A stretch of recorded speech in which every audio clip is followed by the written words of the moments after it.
തുകിന റെസ്റ്റില്ലാതെ work ചെയ്തുകൊണ്ടിരുന്നു. Bending വർക്കുകൾ ധാരാളം അവൾക്കുണ്ടായിരുന്നു. 2:15 അവൾ ആ ഇരിപ്പ് തുടർന്നപ്പോൾ, തുകിനെ, നീ എന്ത് ഭാവിച്ചാ? സമയം എത്ര ആയെന്നറിയോ? ഞാനും ഒന്നും കഴിച്ചിട്ടില്ല.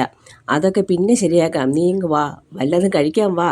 വിനീഷ അവളെ എത്ര വിളിച്ചിട്ടും അവൾ ശ്രദ്ധിക്കാതെ വർക്ക് ചെയ്തുകൊണ്ടിരുന്നു. ഇതാ വരുന്നു, അവൾ വിനീഷയെ നോക്കിക്കൊണ്ട് പറഞ്ഞു. വിനീഷേ, നിനക്ക് വർക്ക് ലോഡില്ലേ?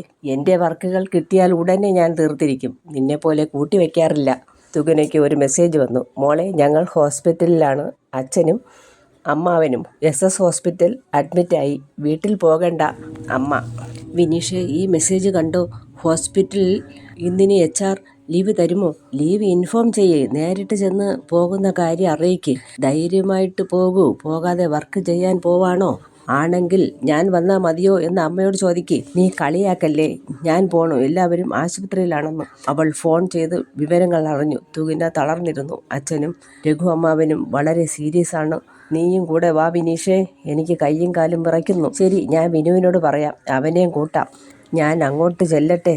തുകിന മാനേജരോടും HR-നോടും വിവരം ധരിപ്പിച്ച് മെസ്സേജ് അയച്ചു. അനുവാദം നേരിട്ടും വാങ്ങി. ഹാഫ് ഡേ ലീവ് വീണ്ടും ആയി. അവൾ പോകാൻ റെഡിയായി. സ്കൂട്ടർ സ്റ്റാർട്ട് ചെയ്തു നേരെ ഹോസ്പിറ്റലിലേക്ക് വിട്ടു.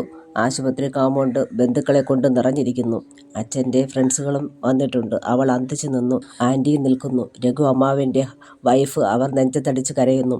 അവരുടെ മകൾ അതുല്യ തുകിനെ കണ്ടതും ഓടി വന്ന് കെട്ടിപ്പിടിച്ച് പൊട്ടിക്കരഞ്ഞു.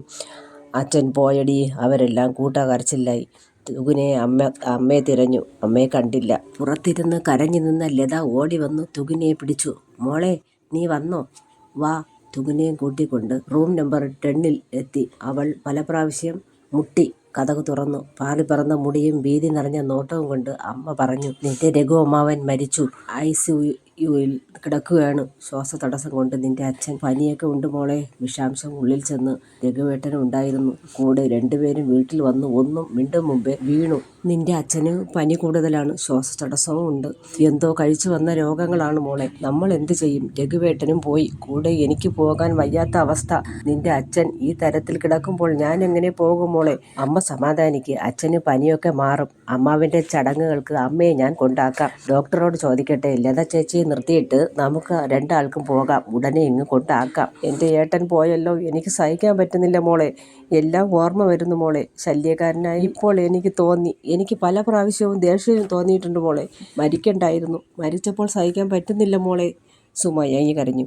ആശുപത്രിയാണമ്മേ. നമ്മളെ അവരിറക്കി വിടും. അമ്മ പതുക്കെ കരയൂ. സങ്കടം കളയൂ.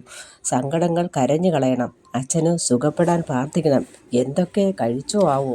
ആംബുലൻസിൽ രഘുവിൻ്റെ മൃതശരീരം കയറ്റി. സുമ പൊട്ടിക്കരഞ്ഞു. തുകിനയും കണ്ണു നിറഞ്ഞു. അമ്മാവൻ്റെ മരണം അവർക്ക് വേദനയുള്ളതാക്കി. അവളും ഏങ്ങിക്കരഞ്ഞു. അതുല്യ അവളുടെ അമ്മയെ കെട്ടിപ്പിടിച്ച് പൊട്ടിക്കരഞ്ഞു. സുമ ഏങ്ങലടിച്ചു. എല്ലാവരും രഘുവേട്ടൻ്റെ ജഡത്തിന് അനുഗമിച്ചു. സുമയുടെ മുന്നിൽ തുകിന മാത്രമായി. ശ്വാസം കിട്ടാൻ പാടുപെടുന്ന റാമോഹനെ നോക്കി തുകിന പറഞ്ഞു, അമ്മ സമാധാനിക്ക്. അച്ഛന് ഒരാപത്തും വരില്ല. ദൈവം നമ്മളെ രക്ഷിക്കും. പനി കുറഞ്ഞാൽ രക്ഷപ്പെടും. ദൈവമേ. അവരിരുവരും മനസ്സ് നൊന്ത് പ്രാർത്ഥിച്ചു.